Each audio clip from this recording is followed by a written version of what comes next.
Road rage is on the rise. Aggressive drivers, myself included, are everywhere. How it may wreck your health. My heart rate jumped from 50 beats to 88 beats a minute. And how to pump the brakes on a potential blow-up. Plus, country music star Tim McGraw and his new mission to help save lives. 30 million Americans are living with diabetes. Coming up next on Dr. Oz. We have all been there. You're driving on the road, minding your own business, and then suddenly what happens? You get cut off. I get angry. What about you guys? What do you guys do? You get... Yes. Like, what do you do exactly? What's your first name? I'm Tina. Hey, Tina. So what happens when you get cut off? I scream at them. You do? Yeah. Can you repeat the kinds of things you'd say or not really? I just ask them, are they crazy? Are they stupid? What's wrong with you? Or both? Yeah. Okay. Who else has got thoughts? You guys go ahead. Hi. I usually flip the bird. You do? Yes. You do it in stereo or just one hand? One hand. One hand. Yes. And how do they respond usually? They usually flip the bird back. Yes. Other thoughts? Go ahead. Oh, the same thing. I mean, I try not to, but yeah. Doesn't always work well. Yeah, no. Angry? Oh, yeah. I'll just lay on that horn and start screaming. Yeah. So I happen to have a little problem with rage. I don't maybe get as crazy as some might, but like a lot of you, I get prone to doing some weird stuff. So I was curious what it would do to my own body. So I drove around the city and I had my med unit follow me. What is this guy doing? Please. Are you kidding me? What are these guys doing? He's completely blocking off the traffic. Come on now. No left turns, no U-turns, no any turns. Temperature's going up. That's a really big sign that you might be stressed out. So here's what we observed. My blood pressure rose between 10 and 15 points. My heart rate jumped from 50 beats to 88 beats a minute. The Today Show investigative correspondent Jeff Rossen found that aggressive drivers, myself included, are everywhere. And before you get behind the wheel, here's a version Jeff prepared for us from his Today Show report. You thought you had rage. Yeah, I feel pretty calm now. Yeah, you're calm. So why is it that we're having all these violent acts around road rage these days? I think we're all busier, right? You guys are going to work, your boss is writing you, you're checking your emails, people are texting, and you're cutting people off. So we're already more short-tempered. There are more people on the road. We're not paying attention, and therefore you have more aggression. So when is it that we move from being a little bit rushed, which all of us have? We have a little bit of aggression, it's part of who we are, but we move from that to this dangerous type of experience that you were just documenting. Yeah, and it happens to you, and it happens to me. I flip people off, too. There was an incident, actually, in New Jersey when I was driving around just a few weeks ago where a guy stopped right in front of me, stopped short, turned around, and I may or may not have given him a gesture and screamed through my windshield some vulgarities. And I went on with my day, right, because that's what we do. I'm going along, I notice he's riding my bumper, and he's following me around, making every turn with me. I was about to call the cops and, of course, get my video camera out, my iPhone, and all of a sudden he stopped. But that's how things happen. You don't know who you're flipping off. You don't know who you're yelling at and how they're going to react. So I wanted to know what drives people to this level of rage. I brought in psychologist Dr. Jennifer Hartstein. Why is it that some folks turn so quickly to rage? We know that we are so much busier, as you mentioned, Jeff, right? We're so much busier, we're paying less attention, we're racing around, that our fuses are much shorter, and we're not taking the time to really pay attention to what's happening around us, take our time, be more aware of what the risks are, and we're also safer. I'm behind my wheel, I got a windshield in front of me, I feel like I can say whatever I want. The problem is it's not blacked out, right? The people around us can still see us, so when we are using gestures and even if we're saying things, people might notice that and react. And what toll does it take on your body when you have that kind of rage? Well, as you noticed in your piece, right, our heart rate increases, and we know that that's a risk. We know that it can make us really not be paying attention. When we're angry, we have a much harder time focusing on the things to keep us safe. And the other thing we have to keep in mind is we are a sleep-deprived nation, right? And so the fact is that there are statistics that come out. Everybody needs different kinds of sleep, but the National Sleep Association realizes that lack of sleep, we don't have frustration tolerance, we are not able to manage our emotions right, so we are going to be more aggressive and going to have less patience when we're on the road. Jeff, if you were bumping into someone in the hallway, you'd never say the kinds of things that you would just acknowledge saying yourself. Yeah, and you brought up a very good point, right? We think we're inside of this bubble. It's sort of why people pick their noses in their cars, right? They think no one can see them. Yeah, you've done it. I've been next to you. We think we're in this bubble, but the truth is, we're still living in society, but you feel this safety in your car that you don't really have. And like I said, you don't know if that other person has a gun. You're having a bad morning, you flip them off, you move on with your life. you don't know the kind of morning they've had and if they're armed or not. So what should you do the next time you're tempted to get into one of these altercations? Stop, keep your heart rate down, right, doctor? And so you want to stop, let the moment pass, let them do whatever they want on the road, just get away from them, and that's the way to avoid all of this, because if you don't get aggressive toward them, they probably want to get aggressive toward you. Jeff, thanks very much for risking it all. I'll see you on the roads. Watch more Oz Investigations on DrOz.com. I'll be right back.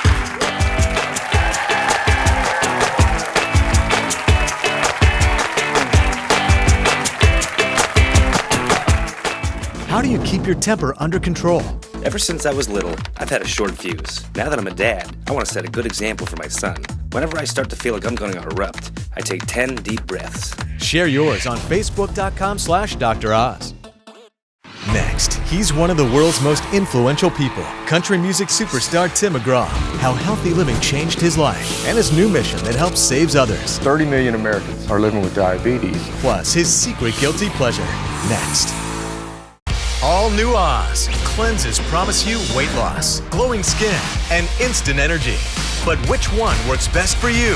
The best cleanse is for every health goal. Plus, a real housewife with a real dilemma. I decided to be public about this. Real housewife of Atlanta, Candy Burris, and her husband Todd open up. I started to bleed nonstop for like 2 months. The new health crisis they're facing. All new Oz. That's coming up tomorrow.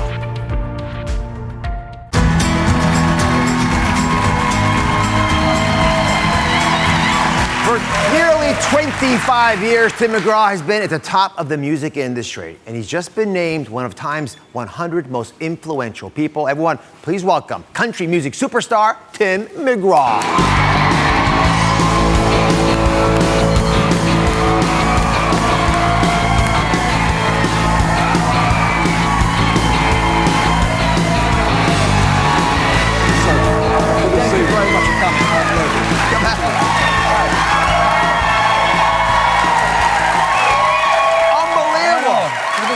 Congratulations, one of the Time 100. Do you feel more influential now? Not in my house, I don't, because I have 3 daughters and a wife, but it was a fun night. You know what that event's like. You've been on that list before. It's a great event, full of great people. You hear some great speeches. You can't help but be moved in that room, and when you leave, be more influenced by the people that are on that list than you've ever had before. Well, you got to take your kids, I understand. I did. My daughters went. They were really excited about it. Yeah, they had a great time. What do they think of their father now? Any differently? Maybe for a minute they might think a little differently. Yeah, but then by tomorrow afternoon it'll be a memory. All they'll remember is Kanye. You know. That's right. That's that. Yeah. So you've come a long way since you first moved to Nashville. If I can quote you right, you said you were, if I get this right, young, single, and tearing it up. Now, what do you think about that guy now? Well, you know, look, I learned a lot. And I think that I probably wouldn't be where I'm at today without, some of that energy early on. And I think you use that energy to propel yourself forward, and then along the way you sort of figure out yourself a little better. So you're on tour again this summer. You were on tour last summer. It's a lot of time away from faith. Yeah. It was fantastic. How do you guys keep the relationship so tight, so fruitful? Well, we made a promise early on not to be apart more than we had to be. We sort of have a rule. It gets away with us every now and then, but we have a rule. More than 3 days is sort of out of the question to be a part. You can pull that off 3 days? Yeah, we try to. And there's a rogue week every now and then, but for the most part, it works out pretty well. And I fly a lot, so I'm in and out a lot from home. So when I leave, it's usually just a day or two, and then I'm back home. The American Diabetic Association. Yes. You've partnered with them. You feel very passionately about this. Please applaud you for it. Thank you. What compelled you? What was so important about that organization for you? Well, I've teamed up with America's Diabetes Challenge and the American Diabetes Association, because what we're trying to do, 30 million Americans are living with diabetes. And what we're trying to do is get people to go online and pledge to check their A1C levels and to find their A1C level, work with their physician, and try to find what's comfortable for them, what zone they should be in, and how to eat healthy, how to exercise, and how to live a life that targets their A1C goal. Otherwise, folks write it off and say, it's just a little sugar. And they don't think about it the right way. Well, it could be high blood sugar, and it also could be low blood sugar that can happen, and that can be just as troublesome. So you have to watch out for that as well. I have like everybody, when you have 30 million Americans who are affected by something, everybody knows somebody, and somebody in your circle of friends. My family, friends that I have, certainly fans around the country, I've been affected by it and touched by it. So I've got some inside information on you. I know the kinds of things you apparently like to eat and drink. Okay. So come on over here. Let's do it. You have a guilty pleasure? Cheeseburgers. Cheeseburgers? Yeah. Oh my goodness. Oh, you hit me. But look at what shape you're in. Look at what shape you're in. So I've got two of your favorites here. Okay. And I've got a yeah. But before, I'm not going to let you brag about them yet. We've got, in order to make this more fun, one of your biggest fans here. I mean, there are a lot of Uber fans here. Great. But Laura's going to be the taste tester. Where's Laura? Come on down, Laura. Come on down. Please join us. You can be right next to Professor McGraw here. Thank you so much. Pleasure to meet Pleasure you. to meet you too. Right on. So you got to be honest, no matter what you think about him. Okay. Okay. I love green shake, so Oh, good. What do you love about this guy? what do I love about you? Good dad, great husband, and I have been watching you over the years get healthier and healthier, and just your appearance change.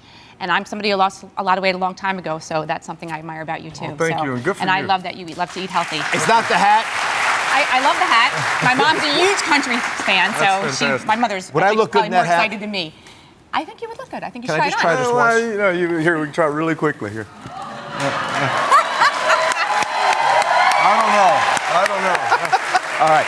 So Love it. this is your favorite smoothie. It's called the Green Gunk Smoothie. They added a little gunk, put something to it. It's avocado, banana, coconut water, and unflavored protein powder. Okay. So give it a taste. See what Go ahead. everyone Right. thinks. I'm gonna taste it. Now, the nice thing about this stuff I want to try is this. this is my version of your gunk. Really green good. gunk. I usually do not the avocado, but I like it. It's pretty good. It's a good way to start the morning off. Is that when you normally take it in? Yeah, and with some good jalapenos in there. Jalapenos? Yeah, absolutely. You didn't tell us about that. Come on, you gotta have some jalapenos. Fatal slide that in there. Tim's also got this kale salad he's about to brag about. What do you love so much about this? You know, it's filling for one thing, and it's really the energy that it gives you when you're on the go and you're moving and you're working really hard, and you certainly don't want to be super full and eat a lot of heavy stuff. This is perfect to keep me going when I'm working. So again, it's kale, Parmesan cheese, dried cranberries, and pumpkin seeds, which are very smart. Yeah. Because it got some of the things like zinc that most people don't have much in. What do you think? I like the pumpkin seeds. That's new for me. I eat kale salad all the time, but I've never had pumpkin seeds. So when you're on the I love road, it. folks make this stuff for you? They make this for me. When I first started eating this, was working in the studio, and a wonderful lady named Lori, who does the meals for us in the studio, put this salad together, and I started eating it, and I was really hooked on it. Yeah. Delicious. Take it back with you. Thank you for being here. Thank you so much. Such a You got pleasure. it. Thank you. All right, so I got one last little gift for you. I'm not going to ask for your hat. So, you know, on the show, I get gifts all the time. And I don't like to wear pajamas at night. Uh-oh. So I got these extra pair of Dr. Oz pajamas that I thought would go very well with you. What do you think? I like that. I like that. I'll keep them on at the start of the night. Oh, you don't wear pajamas either? No, you can't. You know, you got to be all natural when you're sleeping. There are all kinds of things here. Thank you for being here. We can find both these recipes on our website. We'll be right back.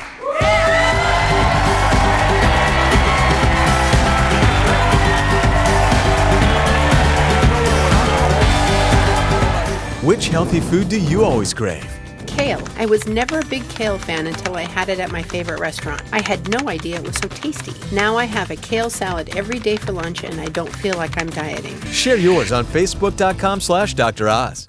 Next, what has you so wound up at night? Are you heavily relying on medications but you still lie wide awake? Get to the root of your problems and gain control of your sleep drive. The plan for anyone who uses sleep aids to reduce their dependency and get to sleep. Next. 1,000? Wow. It's unbelievable. Congratulations, Dr. Oz. That's impressive. If you can't fall asleep without a sleep aid, you're not alone. Whether it's a prescription pill, an over-the-counter medication, or a supplement, tens of millions of people in America rely on sleep aids to fall asleep and stay asleep. So we reached out to doctors, psychologists, and sleep specialists to get inside the heads of patients who say they just can't sleep. And they used words like wired or revved up, frustrated, anxious, desperate. Now this sounds like you. We have a brand new plan to fall asleep without a sleep aid. And it's just what Sue needs. The thought of having to go to sleep stresses me out because sleeping is so hard for me. I realized that sleeping was an issue after my son was born 14 and a half years ago. Staying up all night wasn't going to work with a child. I tried just about everything, multiple over-the-counter natural things. I went to the doctor out of desperation and he gave me a prescription pill to try. I can't believe that I've been on these pills for 14 years. My life revolves around sleep, and it is physically and mentally exhausting trying to figure out how to get enough sleep. When my head hits the pillow at night, I immediately begin to think about how many hours till my alarm's gonna go off. And then when I can't sleep, I start to think about, oh my God, I'm only gonna have 5 hours of sleep. I have tried everything under the sun, from meditation, sound machine, the fan to drown out any background noise. I can't sleep in the same room as my husband because he snores. And once I'm up, I'm up. The fatigue is killing me. I can't do the things I want to do. There's days that I'm so tired that I can barely walk up the stairs. I'm missing out on my life. And then I start to wonder, are these sleeping pills making me more tired? At the end of the day, I want to get off of these pills and go to sleep like everybody else without a fight and wake up feeling refreshed. Sue's joining us. So what's going through your mind every night when you reach for that sleeping pill? Am I going to go to sleep? Am I going to get enough sleep so that I can function the next day? Is this going to work? Or what is going to happen? Now, what happens when you take the pill, but you can't fall asleep? I take the pill, and sometimes it takes me a long time to fall asleep. I eventually fall asleep, hopefully. If I don't, I sometimes reach for an antihistamine to help. I also wake up in the middle of the night, get a couple hours sleep, and then I'm up at 2, 3 o'clock in the morning, like it's time to get up for the day. I want to dive a little deeper, get to the root of this problem. Do you think of yourself as an anxious person? I'm anxious about not being able to sleep. Am I going to be able to get up and go to work, take care of my son, get him off to school? Am I being a good mother? Am I taking care of my family? And am I doing what I'm supposed to do on the little bit of sleep that I'm getting? It sounds, as I'm listening to you, that you're critical of what you're doing for everybody else. Do you feel an obligation to do everything for everybody? Sort of, but it's for myself too. It's who I am. I'm a therapist, so I take care of people. I help people. So when does that turn off, that desire, that natural instinct to take care of your son and everybody else? I don't think it does turn off. And I think when I'm not able to sleep, it just starts to kind of spiral out of control and go into even how am I going to be able to take care of myself, to be able to do what I need to do as a mother, as a parent, as a person, as a wife. Let me bring an expert in here. I think you'll like him. Clinical psychologist and America's sleep doctor, Michael Bruce, is with us to help. He's been listening to your story, Sue. And before the show, he gave Sue a little bit of an evaluation to identify not just the root, but the severity of your sleep problems. So, Michael, what did you find? Well, first of all, being a psychologist, one of the first things that I like to do is look at how people think and have emotions surrounding sleep. And I think you were right on target, and you even said so in the questionnaire that I gave you. We had 16 different questions looking at how do people think about sleep. And Sue, I have to tell you that your questionnaire was off the charts. You have a lot of what I would consider to be misperceptions about what sleep is. As an example, one of the things that you put, one of the questions was, I need 8 hours of sleep to function and feel well rested during the day. And you wrote, I need even more, right, on the questionnaire. All right, first of all, very, very common to hear that from people with insomnia. You know, this is one of my areas of specialty, and I hear this from people all the time. I would bet you that if you got good quality sleep, the quantity of sleep might not matter nearly as much to you. So if I told you I could get you 7 hours of good quality sleep, would you feel like you needed more? No. Right, exactly, right? And so there's a misperception that's going on there. One of the big reasons why people actually use sleeping pills is because they don't feel like they're in control of their sleep, right? You're smiling, so I can tell you already feel that way. And I have patients who tell me all the time, you know, Dr. Bruce, I failed at sleep. I used to be able to do this thing really well, and all of a sudden now, for some reason, something's gone wrong. And what do? They take a pill to exert control over a situation that they feel is uncontrollable. Right? So that's one of the reasons why people take sleeping pills for extended periods of time. And these misperceptions are things that we have to change. So why is it you want to get off these pills so badly? because I don't know what the long-term effects are. I hear that you can die younger taking these pills, that there's a chance of Alzheimer's. And am I making my sleep worse? Am I totally changing my rhythms? I've never slept well. I've always been a night person. Sure. And it's always been very difficult to get up in the morning. But now it's like I can't even get that sleep. But when we come back, for you and for millions of others, Dr. Bruce has a brand new plan to help you get to sleep without sleep aids.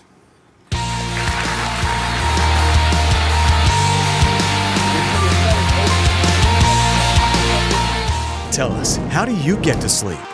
I used to take a sleeping pill every night, but I felt groggy in the morning. So instead, I turn my phone and TV off an hour before bed and read a book. Puts me to sleep. Share your sleep solution on Dr. Oz's Facebook page. Next, addicted to sleep medications? Does the fear of not being able to sleep keep you up all night? Find out how you can prepare your body and mind to wind down. Easy steps to break that nighttime habit. The plan to help everyone fall asleep without a sleeping aid. Next. All new Oz. Cleanses promise you weight loss, glowing skin, and instant energy. But which one works best for you? The best cleanse is for every health goal. Plus, a real housewife with a real dilemma. I decided to be public about this. Real housewife of Atlanta, Candy Burris, and her husband Todd open up. I started to bleed nonstop for like 2 months. The new health crisis they're facing. All new Oz. That's coming up tomorrow.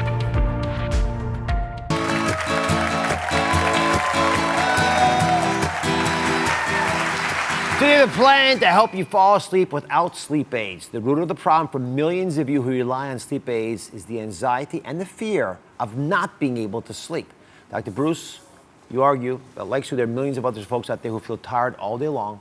At night, they're wound up. They just can't get it together. So what should they do? So the thing to remember here is sleep is involving two separate processes. A drive for sleep, like hunger, right? Builds and builds throughout the day, and then your circadian rhythm. And what happens is, in your case, I think those two things are off, and they're influenced by your level of anxiety around sleep, which, by the way, is very, very common. So when you don't sleep well, you start to only think about sleep.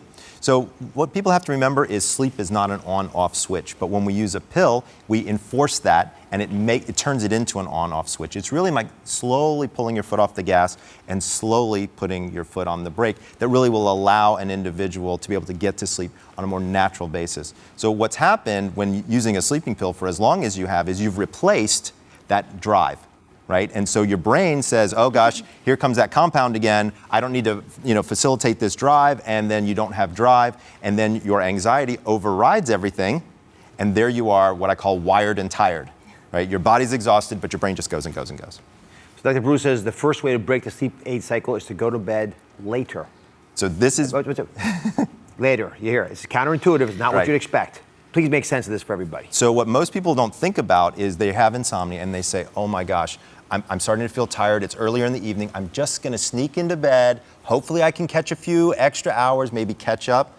Right? You know what I'm talking about. So here's the issue is I actually have people stay up later and increase their natural sleep drive through sleep deprivation. This is a well-known technique, well-researched, called sleep restriction. But it's completely counterintuitive. I ask people with insomnia to stay up later, not go to bed earlier. So how does someone figure out the perfect bedtime? And take Sue as an example. So one of the things we do is we take a look. I actually had Sue do a sleep diary. And so I could see where she was sleeping, what time she was falling asleep, how long it took her to fall asleep, and then what time she was waking up. And so as an example, if you got in bed at 11, but you didn't fall asleep until 12, I would make your new bedtime 12:30. People say, oh my gosh, 12:30. Well, first of all, you're up until 12 anyway, right? So that's not that big a difference. And if I get you to stay up a little bit later, that sleep deprivation grows and grows. Then comes the wake-up time. That's really critical. So in your sleep diary, there were at least 2 mornings where you had to get up by 6:30. And so I would have 6:30 be your wake-up time. So you would be in bed from 12:30 to 6:30, only getting about 6 hours of sleep. So people are saying, well, wait a second, I thought I'm supposed to get 7, I thought I'm supposed to get 8. I have them take no naps throughout the day, and you do this for 10 to 14 days. By the end of this, I know people call me Dr. Evil for doing this, okay? It sounds like Dr. Evil. I know, but by the end of doing this, your natural sleep drive will have built up so hard that actually you'll start falling asleep very, very quickly and staying asleep throughout that whole period of time. If I could get you 6 hours of uninterrupted sleep, that would be a miracle, right? And this works really well. What do you think about going to bed at 12:30? That's a little bit uncomfortable, I would think, for you. I'm fine with that. I used to do that when I was younger. Okay. And I just found as I was more tired during the day, and especially with the pills, I was trying to go to sleep earlier to try to get that sleep in. Now, so when I ask people to stay up later, they always say to me, well, what am I going to do with all this time that I have on my hands? I've got plenty of stuff You to have do. plenty of stuff to do? You have plenty of stuff? Well, one of the things I talk about with a lot of my patients is what I call the reverse power hour, okay? And so that hour long before bed that I'm giving people extra time, here's what I'm going to ask people to do, is you section it off into 3 20-minute segments. So the first 20 minutes are just things you got to do. So in our house, it's getting the backpacks ready, finding shoes, doing different things that have to happen in our house for us to all get ready for the kids the next day. Then you use 20 minutes for some form of hygiene, whether that's brush your teeth, wash your face, maybe take a warm bath. There's actually data to show that a hot bath before bed can be quite helpful. Be careful though, for a lot of people don't have a very brightly lit bathroom. You want a dimly lit bathroom because you don't want to tell your brain that it's morning time. And then, while still outside of bed, I ask people to do some type of relaxation exercises, all right? So whether that's prayer, whether that's meditation, whether that's stretching, but get yourself outside of bed into the mode. Because remember, sleep's not that on-off switch anymore. We want to get your body ready to slowly start pulling your foot off the gas. Then when you get into bed later than usual, your sleep drive is high, your anxiety is low, and that's when people have a tendency to coast on into bed. So what would your life be like if you were not dependent on those sleep aids that you've been taking for 14 years? I'd have more energy, I'm hoping. I'd get a lot more done during the day because I tend to have to go back to bed in the morning for 3 or 4 hours. So when I get up, half the day is gone. And so this is, again, very, very common. I would ask you not to get back into bed. And after about 10 to 14 days, now, first of all, we would start a drug medication taper. Now, obviously, I don't want anybody, unless they talk with their physician, to talk about, hey, you prescribed this medication for me. I want to let you know I'm ready to start coming off of it. Once that high sleep drive is there, we can actually slowly begin to taper that medication that you've been on for such a long period of time. Do I still take it in the beginning of the... Absolutely you do. I would never rip it out from under anybody, because what happens is people psychologically say, oh my gosh, that was my only form of control. By the end of the 10 to 14 days, your brain is now in control, and you are now in control of your sleep patterns. Nobody's sleeper's broken, right? Everybody has the ability to sleep. Very, very few people in very strange instances can't actually fall asleep without the aid of a pill. Now, sure, if somebody is going through chemotherapy or if somebody has severe pain or something like that, that might be a situation, but those aren't your situations. For your situation, I think there's a large psychological component that you can overcome, for sure. I hope this is helpful for you. And for many others, the same kind of issues. You know, it's not an on-off switch. Enjoy it, trust it, this will work for you. We'll be right back.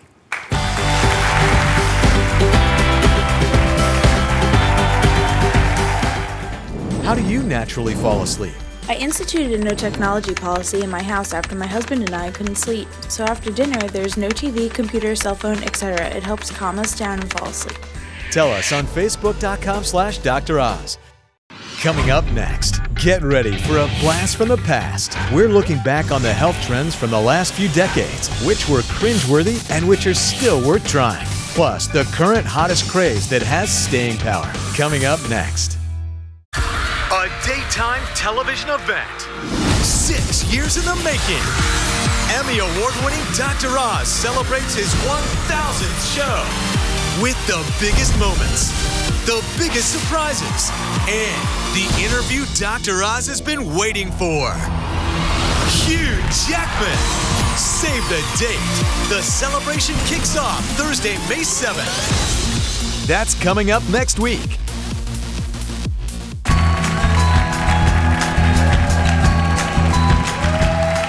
Do you sometimes get nostalgic for the good old days? You're hanging on to the trends from the 70s, 80s, even 90s, because they just really bring you back.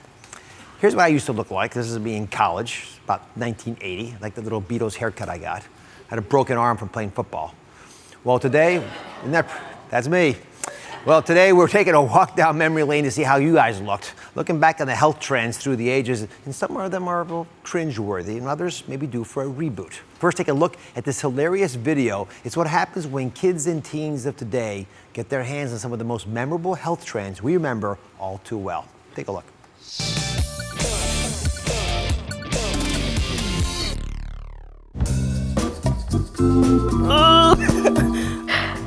I'm not really sure what it is.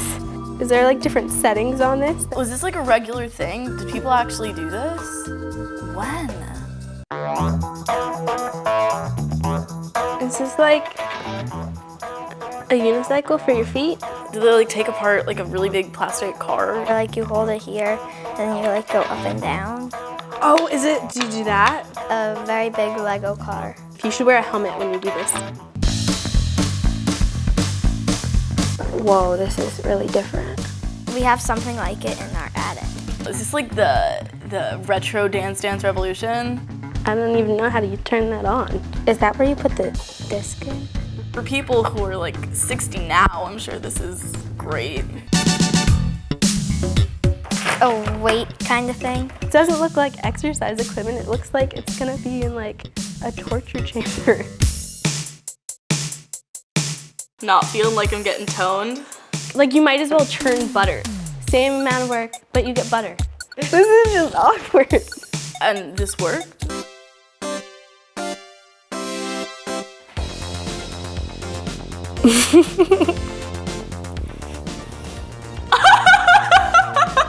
All of these people are so old.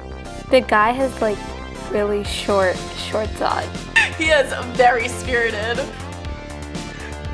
People actually did this? Do you know who that guy is? No, is he famous? Never heard of him. Who is it? This guy is Richard Simmons and he's amazing. Those kids are laughing at us, I think. Well, not all the trends from the past should be forgotten. I think it's time to go through the decades to set the record straight on which ones are still worth trying. Helena's here, and she says that she started yoga in the 1970s and hasn't missed a day of it since. We got a picture of you from 77. Oh, we do? Uh-oh. Yes. I'll go like this with you. What is it about yoga that made it? Yeah, it looks pretty cool. You're very strong. So what is it about this, the yoga habit that got you going for 30 years? You know, I started fitness prior to yoga about a month or so, and I'm pretty intense. I'm Greek, so I need a little calming down. And I started taking a yoga class here and there, and I liked it so much that I ended up just basically continuing it on so much that I became a teacher. Oh, you are? Yeah, so I'm a yoga teacher. I'm a registered yoga teacher. And then it also helped me throughout the phases of my life. I went through breast cancer, and now I focus on yoga for women recovering from breast cancer. Well, I'm proud of you, and I love yoga too. It's a Thank sticker. you. Thank you. Thank you. The next decade is for Barb. That she says that she wants everyone to know that leg warmers are making a comeback, and she refuses to give them up. Can I see your leg warmers? Sure. I've got a few sets. This is one that you could wear. It's sort of business casual. And then I've got like a daytime warmer, pink and blue. And I grew up ice skating. So I always had leg warmers on, but the trend from the 80s never left my wardrobe. Oh, arm warmers too. Yeah, arm warmers too. You know, these make a lot of sense. I don't know if they're a fashion statement anymore. They work for the winter. Yeah, but if you keep your muscles warm. Well, that's the thing. So I ended up, I have 3 children, and I ended up wearing these running around. All my kids wear them. The baby wears them. And I fractured my foot a few years ago, and then I just kept wearing the leg warmers to keep the area kind of protected and feeling really warm when the fracture had healed. Do the kids make fun of you for wearing these? No, they love them. They wear them to school every day. All right. Yeah. Well, I love them. Thank you very much. Thanks, Dr. Oz. All right. Now, who remembers the Taibo workouts? Taibo workout fans? So I actually like these because it's martial arts cardio, and that gets your heartbeat up. So take a look at this little example. 1, turn your hips. See how low I'm kicking? I'm turning my hips, kicking low. Now, every once in a while, test yourself. Kick a little bit higher. Yes, you might fall off balance, but that's okay. Come on. That's what a workout is for. So Taibo is good, but the hottest trend right now is spinning. It's a great full body workout. I'm a huge fan of it. I don't see this trend going anywhere soon. So forget this. I'm getting off. I shared mine, now show me yours. On DrOz.com, we'll be right back.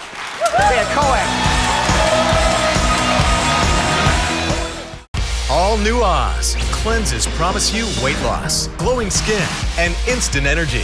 But which one works best for you? The best cleanse is for every health goal. Plus, a real housewife with a real dilemma. I decided to be public about this. Real housewife of Atlanta, Candy Burris, and her husband, Todd, open up. I started to bleed nonstop for like 2 months. The new health crisis they're facing. All new Oz. That's coming up tomorrow.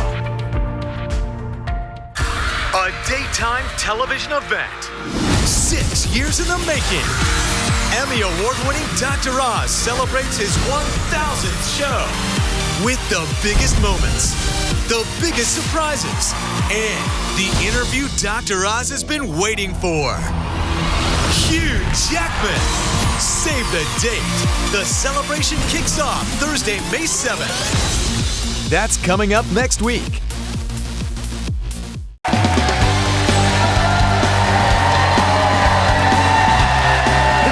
Very special guest with some important news. My daughter Daphne, the co-host of The Chew, is here.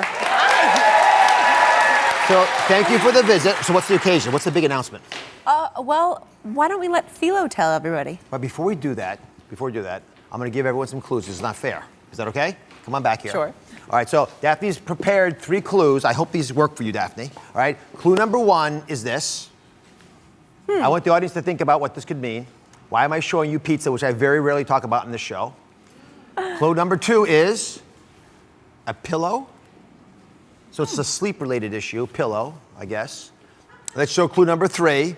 It is a tennis ball or racket? The tennis ball. The tennis ball. Any guesses? Any thoughts? What do they have in common? Pizza, pillow, and tennis balls. Daphne, you want to share the answer? I mean, I think Philo should share the answer. How about that? All right, Philo, put the answer up there, honey. She's only 14 months. Big sister. Daphne's pregnant. Philo's gonna be a big sister. Yes, she is. She's so excited. Look how happy she is. So happy. My big kid.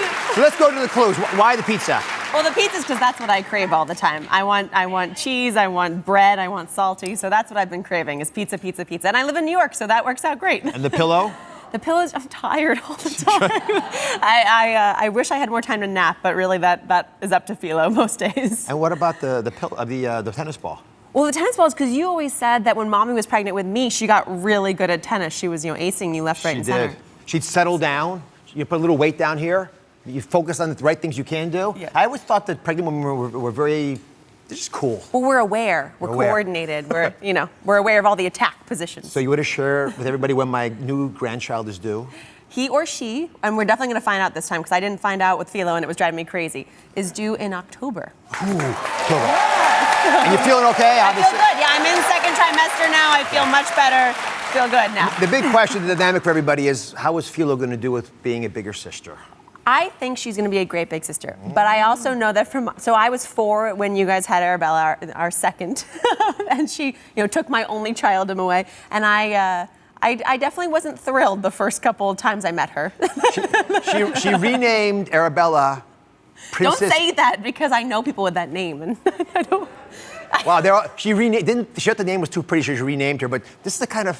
Wait, are you excited about being another grandpa again? I love it. You didn't talk about that. Yes, I did. Everyone knows that. Everyone knows it's the biggest thrill. Watching you and Mommy be grandparents is one of the most rewarding parts about being parents for me and John, because and for his parents as well. You guys love Philo so much, and you get down on the ground, you play with her, and I think I can say this from the way that I grew up with you. You're such a playful dad, and I can see that you're loving being able to be playful like that with Philo again, which I'm excited around about. with her, and I'm really You taught good her how at to diapers. climb stairs. Yes. It was so cute. It's like the Stairmaster. I know. With those little thunder thighs. All right, now it's time for In Case You Missed It. First, an investigation into one of the biggest dangers we face on the road, road rage. You know anybody with road rage? I do.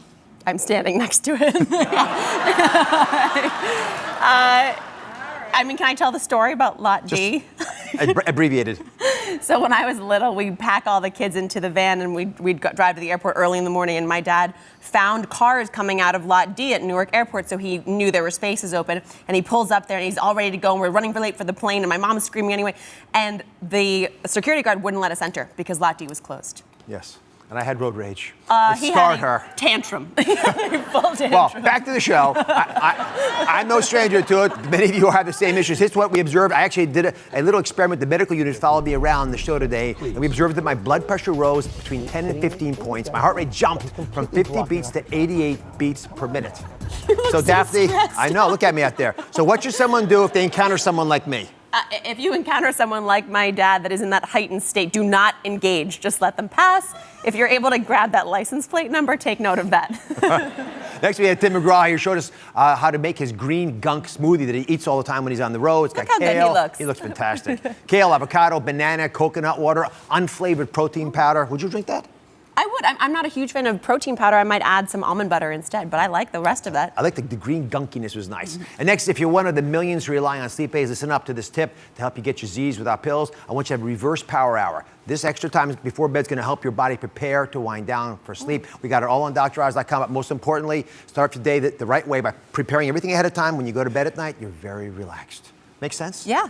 Yep, if Philo does it, you'll be in good shape. Yeah, she'll only play along. That'd be great. I love you, my daughter. Love you too. Congratulations. Thank you.